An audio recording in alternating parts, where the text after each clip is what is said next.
전능하신 하나님, 우리를 돌보시는 하나님의 그 손길을 거두지 마옵소서.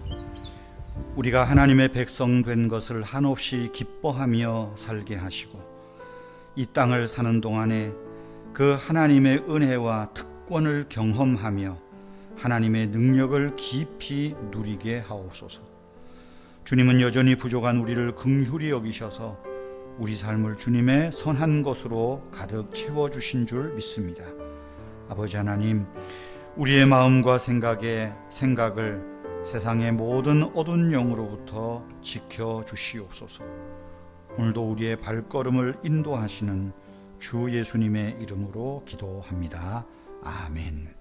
창세기 21장 22절 33절입니다.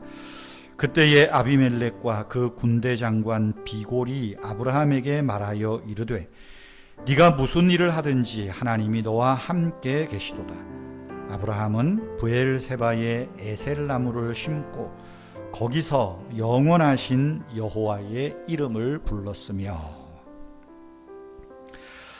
아브라함은 하나님의 부르심을 받은 후에도 끊임없이 떠돌아다니는, 어쩌면 떠돌이 생활을 했습니다.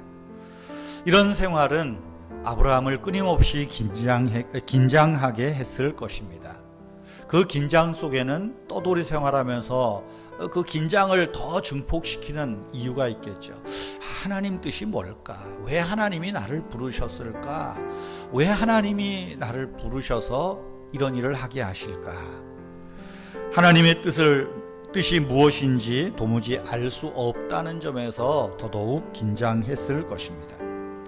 오늘 21장 후반부의 이 말씀은 아브라함이 끊임없이 긴장하고 방황하는 생활을 하다가 그랄 땅에 와서 모처럼 편안하고 안정된 생활을 하게 되는 내용입니다.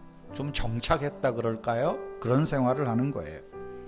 그랄 왕과 상호 불가침 협정을 맺기도 하고, 또 그랄 사람들에게 빼앗겼던 우물도 되찾습니다. 그 우물을 되찾으면서 이제 당신들이나 나나 서로 빼앗고 이런 일 하지 말자. 그래서 암양 새끼 7마리를 잡아서 사이에 두고 언약을 맺으면서 그곳의 이름을 브엘세바라, 그렇게 명명하기도 했습니다.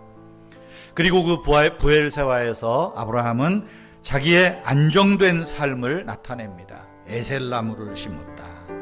뭔가 이제 미래를 보는 거죠. 그리고 그곳에서 영원하신 하나님의 이름을 불렀다라는 모습에서 아브라함의 안정된 생활을 엿볼 수 있습니다. 그런데 우리가 오늘 이 21장 말씀에서 눈여겨볼 것이 있습니다. 22절에 하는 말이죠. 아비멜렉이 아브라함에게 찾아와서는 당신이 무슨 일을 하든지 당신의 하나님이 함께 계시는도다 라고 말하는 장면입니다.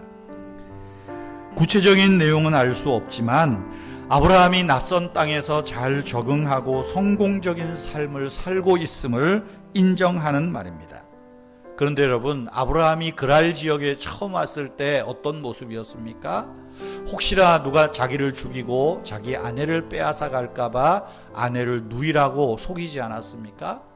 그러자 하나님께서 그랄 왕 아비멜렉에게 나타나셔서 절대로 사라의 몸에 손을 대지 못하게 단호하게 책망하시죠. 그리고 그 사실을 아브라함에게 불러서 왜 나를 속였느냐 책망하면서 오히려 그랄 땅에 머물러 살도록 합니다. 참 아비멜렉도 어쩌면 통이 큰 사람인 줄 모르겠어요. 그러면서 이 그랄 왕 아비멜렉은 아브라함을 눈여겨보았겠죠. 저 약하고 저 우유부단한 사람 같은데 어떻게 사나 눈여겨봤을 것입니다. 그런데 그 아브라함에게 찾아와서 이 아비멜렉이 하는 말입니다. 네가 무슨 일을 하든지 하나님이 너와 함께 계시음을 내가 보았다.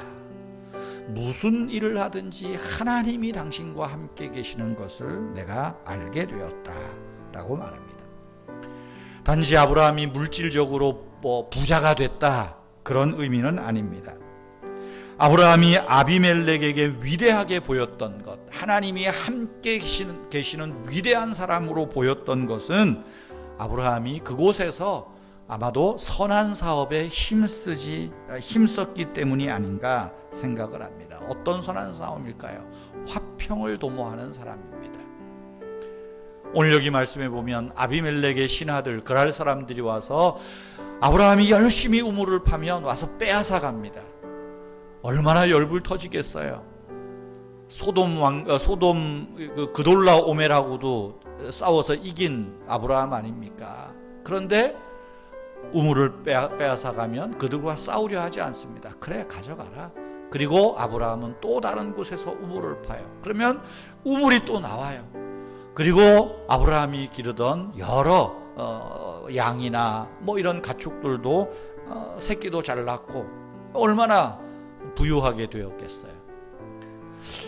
우물을 빼앗기면서도 싸우려 하지 않고 오히려 양보하고 화해에 힘쓰는 그 모습들, 선한 모습들을 본 거죠. 그 힘이 어디에서 나올까? 하나님이 아브라함과 함께 하시는구나 알았던 것입니다. 싸움보다는 화평에 도모하는 것, 물질에 연연하기보다는 더 보이지 않는 하나님과의 관계에 깊은 애착을 가지는 것, 그런 모습들을 보게 된 것입니다. 성도 여러분, 우리 역시 그럴 사람들과 세상 사람들과 함께 삽니다. 세상 사람들은 우리를 눈여겨봅니다. 이 사람이 정말 하나님과 거룩한 관계를 유지하는가, 이웃과 거룩한 관계를 유지하며 사는가 보고 있습니다. 하나님을 사랑하며 이웃과 화목하게 사는가, 우리를 눈여겨 지켜보고 있다는 것입니다. 성도 여러분, 예수님이 말씀하시죠. 화평하게 하는 자들은 하나님의 아들이라 일컬음을 받을 것이라. 화평하게 하는 자들이 복이 있나니 하나님의 아들이라 불리게 될 것이다. 아브라함이 아비멜렉에게 보였던 모습이고 아비멜렉이 아브라함에게 와서 하는 고백 아닙니까? 당신은 하나님의 사람입니다. 당신은 하나님의 축복받은 사람입니다. 오늘도 우리가 세상 사람들에게 이런 말을 듣고 이런 인정을 받는 우리 모두가 되면 좋겠습니다. 여러분 자신의 가정을 위하여서, 자녀들 위하여 잠시 더 기도하시기를 바랍니다.